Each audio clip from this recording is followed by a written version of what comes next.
पहली बात कि सामान्य कोई भी नहीं है। यदि तुम सामान्य होते तो फिर अथातों का बिंदु कभी भी ना आ पाता। सामान्य कोई भी नहीं है क्योंकि परमात्मा छिपा बैठा है, और परमात्मा से ज्यादा असामान्य क्या होगा। असाधारण हो तुमने समझा होगा कंकड़ पत्थर हो, कंकड़ पत्थर तुम नहीं हो। कंकड़ पत्थर है ही नहीं अस्तित्व में, अस्तित्व केवल हीरों से बना है। इसलिए पहली तो इस भ्रांति को अपने मन में जगह मत देना कि तुम सामान्य हो। मैं ये नहीं कह रहा हूं कि अहंकार को आरोपित करना, मैं ये नहीं कह रहा हूं कि अपने को दूसरों से असामान्य समझना। मैं ये कह रहा हूं कि असामान्य होना जगत का स्वभाव है। तुम असामान्य हो ऐसा नहीं, यहां सभी कुछ असामान्य है। यहां सामान्य होने की सुविधा ही नहीं है। और इस विरोधाभास को ठीक से समझना। चूंकि तुमने अपने को सामान्य समझ रखा है, इसलिए तुम असामान्य होने की बड़ी चेष्टा करते हो, धन से, पद से, प्रतिष्ठा से। अहंकार की खोज ही यही है कि मान तो लिया है तुमने कि तुम सामान्य हो, और सामान्य होने में पीड़ा होती है, चुभता है कांटा, मन राजी नहीं होता, तो तुम असामान्य होने का ढोंग करते हो। जबकि मजा यह है कि तुम असामान्य हो, इसके ढोंग की कोई भी जरूरत नहीं। इसलिए जिन्होंने ये जान लिया कि असामान्य है, वे तो अहंकार को छोड़ ही देते हैं तत्क्षण। अब जरूरत ही ना रही। ऐसा समझो कि हीरा है और हीरे ने समझ रखा है कि कंकड़ पत्थर है। कंकड़ पत्थर समझ रखा है, इसलिए अपने को सजाता है कि हीरा दिखाई पड़े। कंकड़ पत्थर होने को कौन राजी है? तो हीरा अपने को कंकड़ पत्थर मान के सजाता है, रंग रोगन करता है कि कोई जान न ले कि मैं कंकड़ पत्थर हूं। लेकिन जिस दिन ये पहचान पाएगा कि मैं हीरा था ही, उसी दिन कंकड़ होने की भ्रांति भी मिट जाएगी और स्वयं को सजाने की आकांक्षा भी मिट जाएगी। वो कंकड़ पत्थर की भ्रांति की ही छाया थी। उस दिन विनम्रता का जन्म होता है। जिस दिन तुम जानते हो कि तुम असामान्य हो, उसी दिन असामान्य होने की दौड़ मिट जाती है। जिस दिन तुम जान लेते हो कि तुम असाधारण हो, क्योंकि अन्यथा होने का उपाय नहीं। परमात्मा के हस्ताक्षर हैं तुम पर, रोए रोए पर उसका गीत लिखा है, रोए रोए पर उसके हाथों के चिन्ह हैं, क्योंकि उसने ही तुम्हें बनाया। वही तुम्हारी धड़कनों में है, वही तुम्हारी श्वास में। सामान्य तुम नहीं हो। अगर सामान्य होते तो धर्म का फिर कोई उपाय नहीं, फिर अथातों का बिंदु कभी आएगा ही नहीं। अगर तुम सामान्य ही होते तो कैसे परमात्मा की ज्योति तुम में प्रज्वलित होगी? तब कैसे तुम जागोगे और कैसे तुम बुद्ध बनोगे? असंभव है। फिर नहीं तुम बन पाते हो बुद्ध, तुम जागते हो, तुम समाधिस्थ हो पाते हो, क्योंकि वह तुम्हारा स्वभाव है। जब तुम नहीं जानते थे तब भी तुम वही थे। जानने भर का फर्क पड़ता है, अस्तित्व तो सदा एक रस है। कोई जान लेता है, कोई बिना जाने जिए जाता है। ज्ञान और अज्ञान का ही भेद है, अस्तित्व में जरा भी भेद नहीं। तुम में और बुद्ध में रत्ती भर भेद नहीं जहां तक अस्तित्व का संबंध है। लेकिन बुद्ध ने लौट के अपने को देख लिया, तुमने लौट के अपने को नहीं देखा। तुम भिखारी बने हो, बुद्ध सम्राट हो गए। जिसने अपने को लौट के देख लिया वो सम्राट हो गया। सम्राट तो सभी थे, कुछ को याद आ गई, खबर आ गई, सुराग मिल गया, कुछ को खबर ही ना मिली, कुछ भिखारी ही बने हुए सम्राट बनने की चेष्टा में लगे रहे। तुम जो बनने की चेष्टा कर रहे हो वो तुम हो। यही तो संदेश है सारे धर्म का। तुम जिसे खोज रहे हो उसे तुमने कभी खोया नहीं, केवल विस्मरण किया है। इस पूरे अस्तित्व में मैंने अब तक कोई ऐसी चीज नहीं देखी जो सामान्य हो। घास का पत्ता भी उसी के रंगों से लबालब भरा है। कंकड़ पत्थरों में भी वही सोया है।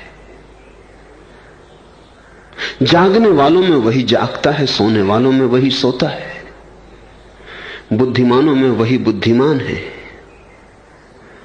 अज्ञानियों में वही अज्ञानी है। इसलिए असामान्य होने का तो कोई उपाय नहीं। जरा गौर से किसी भी की आंखों में झांकना, या दर्पण के सामने खड़े होकर अपनी ही आंखों में झांकना, और तुम पाओगे कोई और झांक रहा है तुम्हारे भीतर से। तुमसे ज्यादा हो। तुम पर ही समाप्त नहीं। तुम तो केवल सीमा हो तुम्हारे अस्तित्व की। अभी गहरे तुम गए ही नहीं, डुबकी लगाई ही नहीं। इसलिए पहली बात, सामान्य मानने की भ्रांति में मत पड़ जाना। इसलिए तो उपनिषद कहते तत्वमसि श्वेत केतु, तू वही है श्वेत केतु। जिन्होंने जाना वे घोषणा करते हैं अहम ब्रह्मास्मि, मैं वही हूं, मैं ब्रह्म हूं। ये उद्घोषणाएं अहंकार की नहीं है, ये उद्घोषणाएं स्वभाव की है। ऐसा है, ऐसा तथ्य है, इसे झुठलाने का कोई उपाय नहीं। इसे तुम कितना ही बुलाओ, एक न एक दिन तुम्हें लौटकर अपने घर आ ही जाना पड़ेगा। तो यह तो पहली बात, सामान्य मत मान लेना, क्योंकि जो तुम मान लिए कि सामान्य हो तो खोज बंद हो गई। तुमने स्वीकार कर लिया कि तुम मात्र मनुष्य हो, कुछ और ज्यादा नहीं, तो और ज्यादा होने का द्वार बंद हो गया, संभावना अवरुद्ध हो गई। गंगोत्री पर गंगा कितनी दीनहीन है, कितनी क्षीणकाय है, बस जरा सी धार है, गोमुख से गिर जाती। अगर गंगा गंगोत्री पर ही अपने को मान ले कि बस यही हूं, तो कभी की सूख जाएगी, कभी की खो जाएगी किन्हीं भी रेगिस्तानों में। लेकिन गंगोत्री पर जो छोटी सी गंगा है, बढ़ती जाती, बड़ी होती जाती, सागर से मिलती है तो सागर हो जाती। तुम अभी गंगोत्री पर हो सकते हो, लेकिन हो गंगा ही। सागर भी दूर हो, ऐसा तुम्हारी नासमझी में दिखाई पड़ता है। और जब मैं तुम में झांकता हूं तो तुम्हारे भविष्य को भी तुम्हारे पीछे ही खड़ा हुआ पाता हूं। जब मैं तुम में झांकता हूं तो तुम्हारे बीच में मैं उन फूलों को खिलते हुए देखता हूं जिनको तुम कभी खिलते हुए देखोगे। मेरे लिए तुम परमात्मा हो, उससे कम कोई भी नहीं, उससे कम कोई हो ही नहीं सकता। इसलिए सामान्य की भ्रांति में मत पड़ जाना। दूसरी बात, अथाथों का बिंदु अब का क्रांति बिंदु तभी आता है जब तुम जीवन के दुख और पीड़ा को सजग होकर भोगने लगते हो। अभी भी तुमने बहुत पीड़ा भोगी है, लेकिन सोए सोए पीड़ा तो भोगी है, लेकिन इस आशा में कि शायद सुख मिल जाएगा, शायद सुख आता ही होगा। आज दुखी हो, कोई चिंता नहीं, किसी तरह बिता लो आज को, बस जरा सी समय की बात है, कल सब ठीक हो जाएगा। थोड़ी ही देर की पीड़ा है, कल सब ठीक हो जाएगा। ऐसी आशा में तुम जिए हो, उसी आशा में छिप के तुम्हारी पीड़ा का दर्शन तुम्हें नहीं हो पाया, तुमने उसे ओठ में छिपा रखा है। इन पर्दों को हटाओ। न कोई कल है, न कोई कल कभी आएगा, बस आज है। अभी और यहीं। कल के लिए मत बैठे रहो। ये कल आज को भुलाने की तरकीब है। फिर कल के बहुत रूप हैं। धन इकट्ठा करने वाला अभी तो जीवन को गमाता है, सोचता है कल जब धन इकट्ठा हो जाएगा तब भोग लूंगा सारे सुख। यश की आकांक्षा में दौड़ने वाला सोचता है अभी कैसे, अभी तो दांव पर लगाना है सब, जब यश मिल जाएगा भोग लूंगा। वो यश कभी नहीं मिलता। कोई सिकंदर कभी जीत नहीं पाता। यश की दौड़ अधूरी रह जाती है। धन कभी इतना नहीं हो पाता कि तुम्हारी गरीबी को मिटा दे, इतना हो ही नहीं पाता। ऐसा कभी हो ही नहीं सकता कि धन इतना हो जाए कि तुम्हारी गरीबी मिट जाए, क्योंकि गरीबी एक दृष्टिकोण है। धन से उसके मिटने न मिटने का कोई सवाल नहीं, कोई संबंध नहीं। जितना धन होगा उतनी ही तुम आगे की आकांक्षा आशा से भर जाओगे। तुम्हारी आशा सदा छलांग लगाती है तुमसे आगे, वो हमेशा कल पे खड़ी रहती। तुम यहां, तुम्हारी आशा सदा कल है। लाख होता है तो 10 लाख मांगती है, 10 लाख होते हैं तो करोड़ मांगती है, करोड़ होते हैं तो 10 करोड़ मांगती है। वो सदा तुमसे आगे छलांग लगा लेती। तुम उसे कभी भी ना पकड़ पाओगे, उसे पकड़ने का कोई उपाय नहीं। लेकिन तुम आज को गंवा दोगे। अभिलाषा को तो कभी तुम पूरा न कर पाओगे, लेकिन आज को गंवा दोगे जो कि अस्तित्व का सार है। पीड़ा है तो पीड़ा को देखो, पीड़ा को भोगो। कल से झुठलाओ मत, समझाओ मत। कल के नाम की सामक दवाएं लेके सो जाओ मत। आज को जागो। पीड़ा है तो पीड़ा सही, भोगो उसे। कांटा है तो चुभने दो, क्योंकि वही चुभन तुम्हें जगाएगी। उसी पीड़ा से तुम उठोगे। उसी पीड़ा में तुम देखोगे कि तुम्हारा जीवन कुछ गलत ढांचे पर दौड़ता है। अब तक तुमने जो भी किया है कहीं बुनियादी भूल हो गई।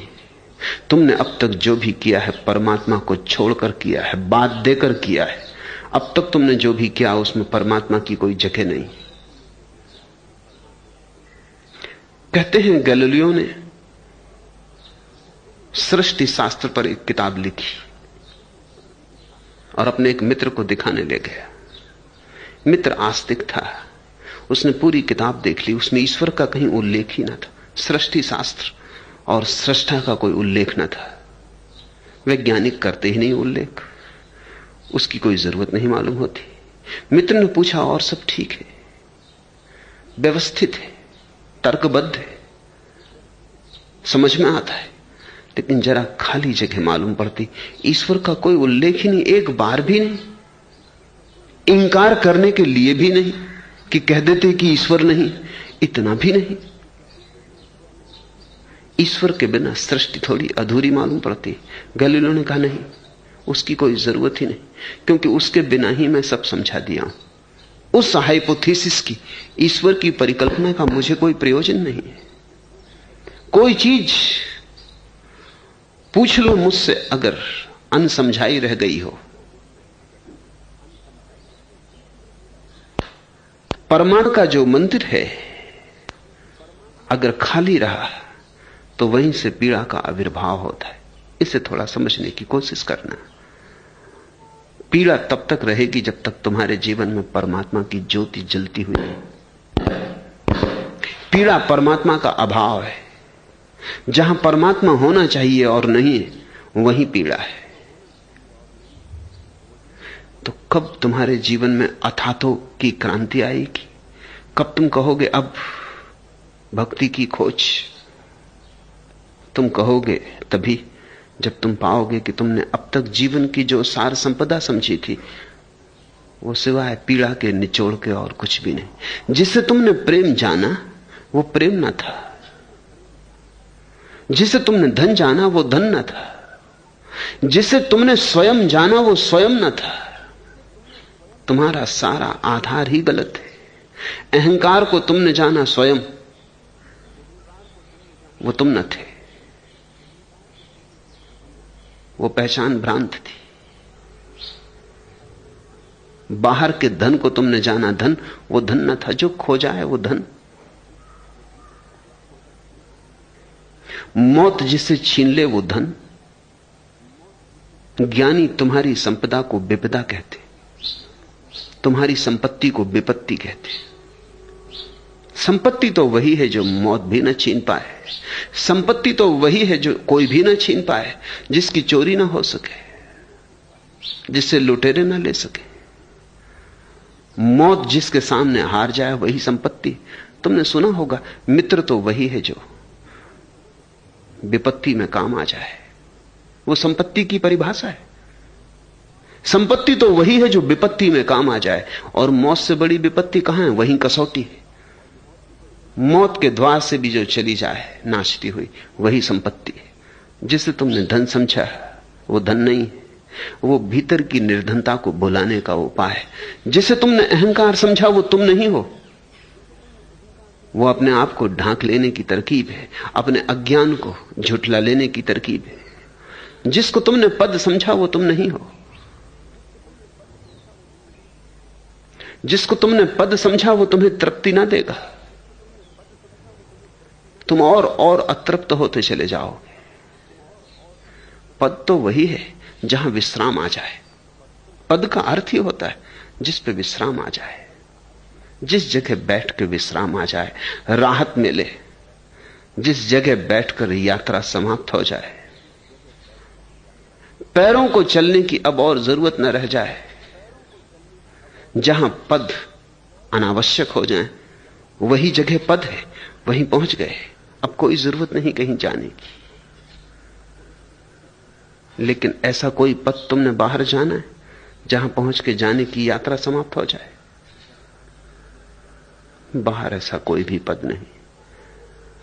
सारे संसार को जीतने वाले सम्राट भी आकांक्षा से वैसे ही बेवहल होते जैसे सड़क के किनारे पड़ा हुआ भिखारी। जरा भी भेद नहीं। मैंने सुना है जापान का एक सम्राट रात को घोड़े पर सवार होकर अपनी राजधानी में चक्कर लगाता था रोज। अनेक बार उसने एक फकीर को देखा, अनेक बार। रात के किसी भी पहर में वो गया, उसने उसे सदा जागते हुए देखा। वृक्ष के नीचे कभी खड़ा कभी बैठा, लेकिन सदा जागा हुआ।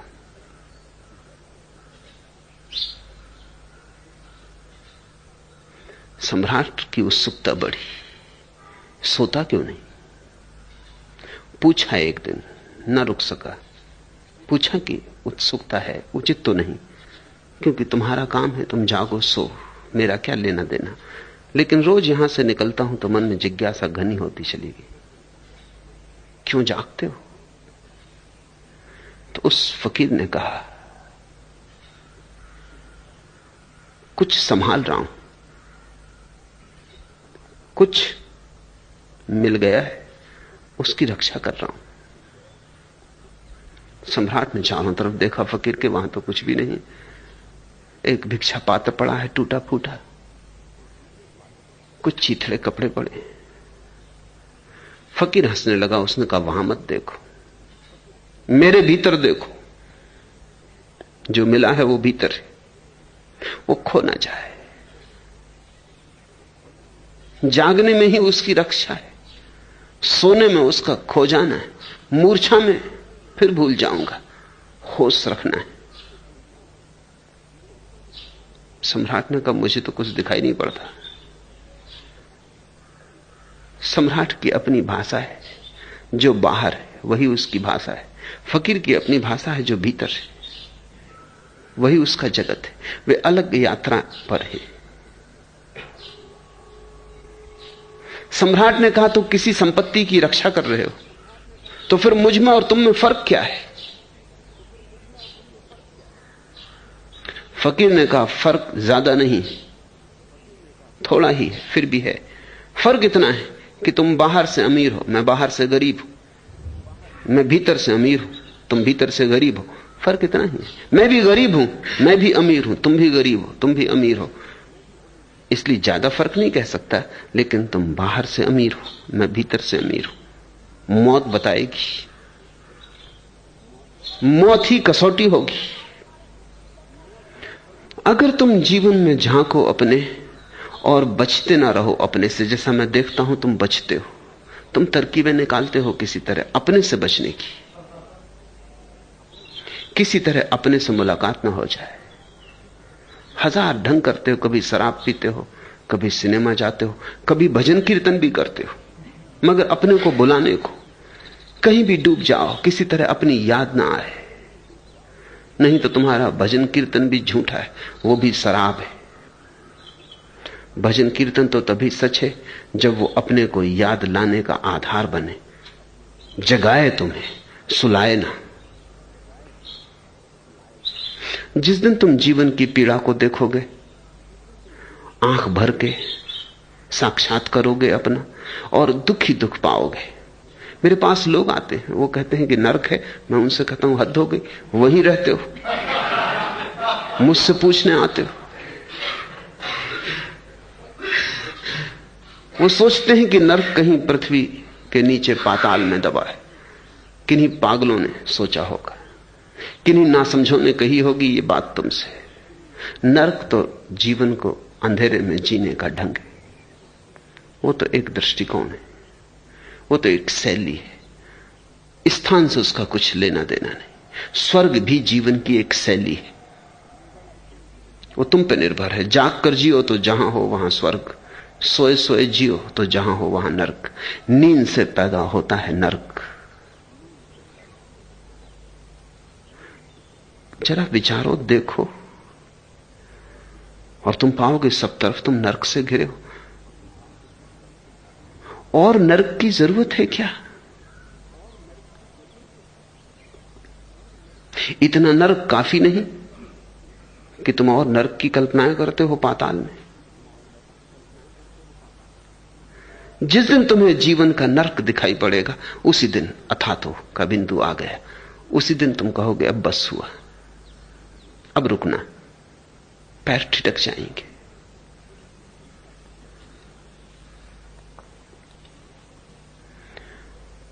जैसे ही तुम ठिठकते हो इस संसार की दौड़ में, वैसे ही क्रांति घटित हो जाती है। एक नया आकाश जिसका कहीं छोर नहीं, जिसका कहीं प्रारंभ और अंत नहीं, तुम्हें उपलब्ध हो जाता है। अभी तुम जीते हो बड़ी संकीर्ण गली में, रोज सक्रिय होती जाती है, रोज सक्रिय होती जाती है। रोज रोज तुम बंधते जाते हो, रोज रोज जंजीरें जकड़ती जाती। तुम्हारा जीवन ऐसा है जैसे तुम अपना ही कारागृह निर्मित करने में लगे हो। चाहे तुम कारागृह को घर कहो, मंदिर कहो, तुम्हारे नामों से कोई धोखे में आने वाला नहीं। बीमारियों को तुम अच्छे सुंदर नाम दे दो, इससे बीमारियों का दंश जाता नहीं। जाग कर पहचानो, देखो। जिस दिन तुम्हें पीड़ा दिख जाएगी, वहीं पैर ठिठक जाएंगे, लौट पड़ोगे तुम। वो जो लौटना है, उसको महावीर ने प्रतिक्रमण कहा, अपनी तरफ आना। उसको पतंजलि ने प्रत्याहार कहा, अपनी तरफ आना। उसको जीसस ने कन्वर्शन कहा है, क्रांति, रूपांतरण। अभी तुम्हारे जीवन का ढंग काम वासना है। जब तुम ठिठक जाओगे तब तुम्हारे जीवन का ढंग प्रेम होगा, जब तुम लौट पड़ोगे तब भक्ति। अभी जहां जा रहे हो वहां काम की खोज है, वासना की खोज है। कामना ही संसार है। संसार तुमसे कहीं बाहर नहीं। मंदिर मस्जिद में छिप के तुम संसार से ना बच सकोगे। हिमालय की गुफाओं में बैठ के भी तुम संसार से ना बच सकोगे, क्योंकि संसार तुम्हारी कामना में। वहां भी बैठ के तुम कामना ही करोगे। लोग परमात्मा के सामने बैठ के भी मांगे चले जाते, मांग रुकती ही नहीं। मंदिर में खड़े हैं लेकिन राम के उन्मुख नहीं होते। मूर्ति होगी सामने लेकिन वहां भी मांगे चले जाते। एक आदमी मेरे पास आया और उसने कहा कि अब मुझे भरोसा आ गया। लड़के को नौकरी ना मिलती थी, परमात्मा से प्रार्थना की, 3 सप्ताह का समय दे दिया कि अगर 3 सप्ताह में मिल गई तो सदा के लिए भरोसा हो जाए, अगर न मिली तो बात खत्म, फिर तुम नहीं हो।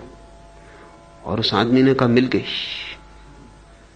अब तो रोज पूजा करता हूं, प्रार्थना भी करता हूं, इसलिए आपके पास आया हूं। मैंने कहा संयोग से मिल गई होगी, क्योंकि परमात्मा तुम्हारी धमकी से डर जाए कि 3 सप्ताह है बस तुम्हारा अल्टीमेटम, तो तुम पागल हुए हो। और ये बड़ा खतरनाक विश्वास है जो तुमने पैदा किया, ये किसी भी दिन टूटेगा। मैंने कहा एक बार और कोशिश करो। उसने कहा क्या मतलब? मैंने कहा एक आध और कोशिश करो, तुम्हारी पत्नी बीमार रहती, जब कुंजी ही मिल गई तो पत्नी को भी ठीक कर लो। उसने कहा ठीक कहा आपने। कल ही वो गया, दे आया अल्टीमेटम। फिर 3 सप्ताह बाद आया, बहुत उदास था। उसने कहा खराब कर दिया आपने सब, कुछ फायदा नहीं हुआ, और खराब तबीयत हो गई। भरोसा डिगमगा गया मेरा। तुम्हारा भरोसा भी तुम्हारी मांग पर ही खड़ा है।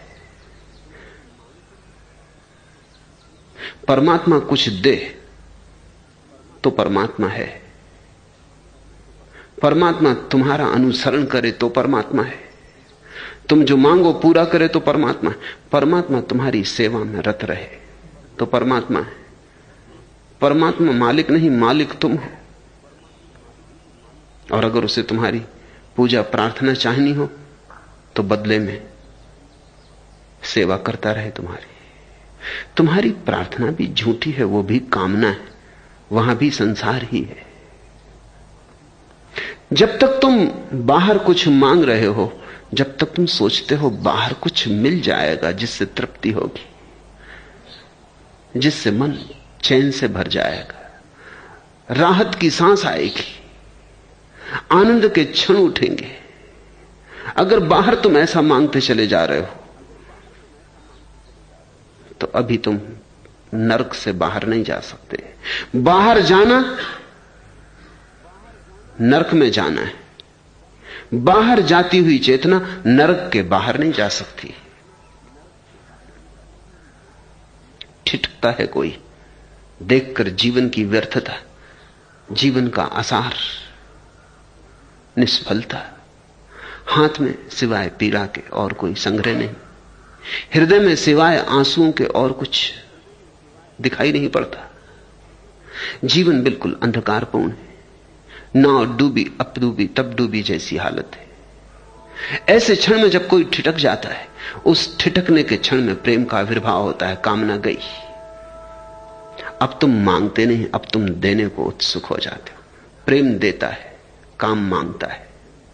जब तक मांग है तब तक समझना काम, जब देना शुरू हो जाए, क्योंकि तुम मांगते इसलिए हो कि मांगने से बढ़ेगी संपत्ति और सुख आएगा।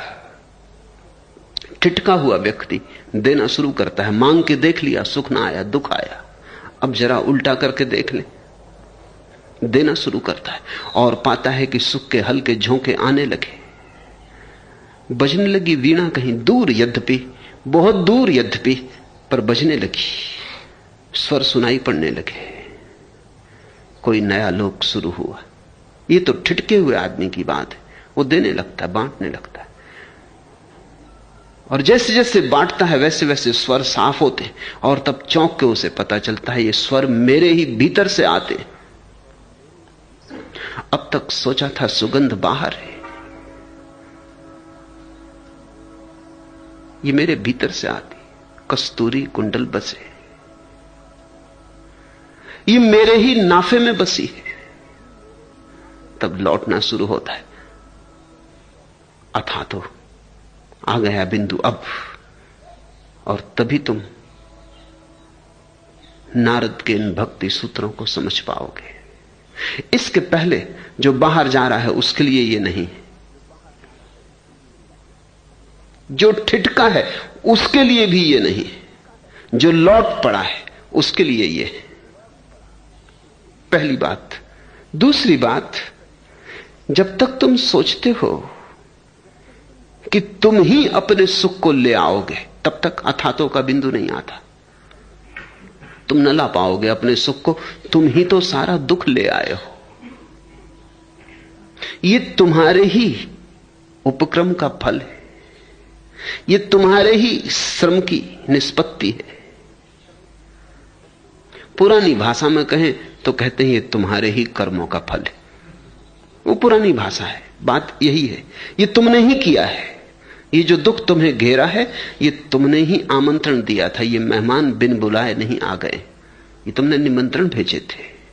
तुमने बड़ा आग्रह किया था कि आओ, यद्यपि तुमने कुछ और सोचकर बुलाया था। तुम्हारे समझने में भूल थी। बुलाए थे मित्र, आ गए हैं शत्रु। बुलाया था सुख, आ गया है दुख। आग्रह किया था फूलों के लिए, आ गए हैं कांटे। क्योंकि कांटे दूर से फूल जैसे दिखाई पड़ते हैं, क्योंकि शत्रु दूर से मित्र जैसे दिखाई पड़ते हैं। एक छोटा बच्चा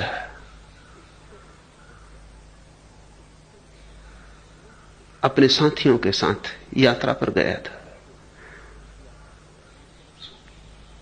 वहां से उसने पत्र लिखा अपनी मां को कि पहले दिन सब अपरिचित थे, मैं किसी को जानता ना था। दूसरे दिन सभी मित्र हो गए क्योंकि पहचान हो गई। तीसरे दिन सभी शत्रु हो गए। ये 3 दिन की कथा पूरी जिंदगी की कथा है। पहले दिन जब तुम देखते हो आंख खोलकर, कोई परिचित नहीं, अनजान जगत है, अपरिचित लोगों से घिरा हुआ है, सब अजनबी और अजनबी। फिर सभी मित्र मालूम होते हैं, फिर शत्रुता शुरू हो जाती। दूर से जो मित्र मालूम पड़ता है, जैसे जैसे पास आते हो वैसे वैसे शत्रुता शुरू हो जाती। दूर के ढोल हैं बड़े सुहावने, पास आने पर बिल्कुल व्यर्थ हो जाते। तुमने ही निमंत्रण दिए थे, हो सकता है किन्हीं पिछले जन्मों में दिए हो, अब तुम बिल्कुल भूल ही गए हो, लेकिन तुमने ही बुलाया था। जो तुम्हारे पास आ गया है वो तुम्हारा कृत्य है, और तुम्हारे कृत्य से ये दुख बढ़ता जाएगा। परत दर परत तुम्हारे चारों तरफ इकट्ठा होता जाएगा। ये तुम्हारे गले को घोंट रहा है, तुम्हारे किए दुख होता है। जब तुम ठिठकोगे तब तुम अचानक पाओगे करने की कोई जरूरत ही नहीं। सब अनकिए तुम्हारे बिन किए हो रहा है। प्रेम के क्षण में जीवन स्वस्फूर्त मालूम होता है, सब अपने आप हो रहा है। पैदा होना, जवान होना, बूढ़े हो जाना, जन्म मौत, सब अपने आप हो रहा है। लेकिन जब तुम लौटोगे, भक्ति का आयाम शुरू होगा, तब तुम पाओगे कि अपने आप नहीं हो रहा। तुम करने वाले नहीं हो, अपने आप भी नहीं हो रहा है। जीवन के रोए रोए में छिपा है कोई प्रयोजन, जीवन के कण-कण में छिपी है कोई नियति, कहो छिपा है कोई परमात्मा, उससे हो रहा है। काम वासना में लगा आदमी अपने पे भरोसा करता है, प्रेम में खड़े आदमी का अपने पे भरोसा डिगमगा जाता है। भक्ति में जाते व्यक्ति का भरोसा अपने से बिल्कुल ही शून्य हो जाता है, परमात्मा पर हो जाता है। सुना है मैंने, जोश की बड़ी प्रसिद्ध पंक्तियां हैं। खुदा को सौंप दो ए जोश, पुस्तारा गुनाहों का, चलोगे अपने सर पर रख के यह बारे गरा कब तक। ये भारी बोझ अपने सिर पर रख के कब तक चलोगे। दे दो परमात्मा को, तुम नाहक ही परेशान हो। मैंने सुना है एक आदमी को, उसकी 75वीं वर्षगांठ थी, तो मित्रों ने कहा कुछ नया अनुभव तुम्हारे लिए, तो ऐसी कोई चीज तुमने जीवन में ना की हो। उसने कहा हवाई जहाज में कभी नहीं बैठा। तो उन्होंने कहा चलो। उसे हवाई जहाज में बिठला के आधा घंटा शहर का चक्कर लगवाया। आधा घंटे बाद जब वो उतरा तो जो पायलट उसे उड़ा रहा था, उसने पूछा आप प्रसन्न तो हैं, परेशान तो नहीं हुए, क्योंकि पहली ही उड़ान थी। उसने कहा नहीं, परेशान तो नहीं हुआ, पर डर के कारण मैंने अपना पूरा वजन जहाज पे नहीं रखा, डर के मारे अपना पूरा वजन जहाज पे नहीं रखा कि कहीं वजन के कारण कोई उपद्रव ना हो जाए। अब हवाई जहाज में तुम बैठो, वजन पूरा रखो या ना रखो, वजन पूरा हवाई जहाज पर है। सुना है मैंने, एक सम्राट अपने रथ से लौटता था जंगल से महल की तरफ। एक गरीब आदमी को उसने राह पर बड़ा बोझ ढोते हुए देखा। दया आ गई, कहा आह बैठ जा तू भी रथ में, कहां तुझे उतरना है, छोड़ देंगे। वो बैठ तो गया रथ में, लेकिन पोटली उसने अपने सिर की सिर पे ही रखी रही। सम्राट ने कहा पोटली नीचे क्यों नहीं रख देता? उसने कहा इतनी ही आपकी कृपा क्या कम है कि मुझे बिठा लिया, अब पोटली का वजन भी आप पर छोड़ूं? नहीं नहीं, ये मुझसे ना होगा। लेकिन इससे क्या फर्क पड़ता है कि तुम रथ में बैठ के पोटली नीचे रखो रथ पर या सिर पर रखो, वजन तो रथ पर ही है। जो जरा से लौटते हैं अपनी तरफ, उनको पता चलता हम नाहक ही परेशान थे, करने वाला कर रहा था, जो होने वाला था हो रहा था, हम व्यर्थ ही बीच में उछल कूद कर रहे थे।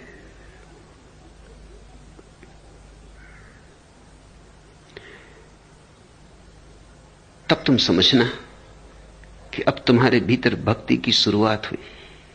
भक्ति की शुरुआत का अर्थ है कि न मैं करने वाला हूं, न मैं कर सकता हूं, मैं हूं ही नहीं, वही है।